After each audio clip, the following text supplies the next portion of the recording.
তারপরে পৃথিবীতে আধারের ধূপ ছায়া নামবে। মৌমাছি ফিরে গেলে জানি তার গুঞ্জন থামবে।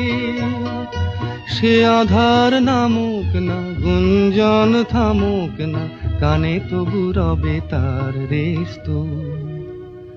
বেস্ত বেস্ত সূর্য ডোবার পালা আসে যদি আসুক বেস্ত। গোধূলির রঙে হবে এ ধরনের স্বপ্নের দেশ তো।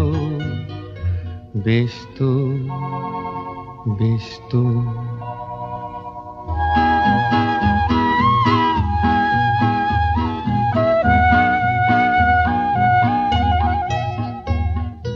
তারপরে সারা রাত দুজনেই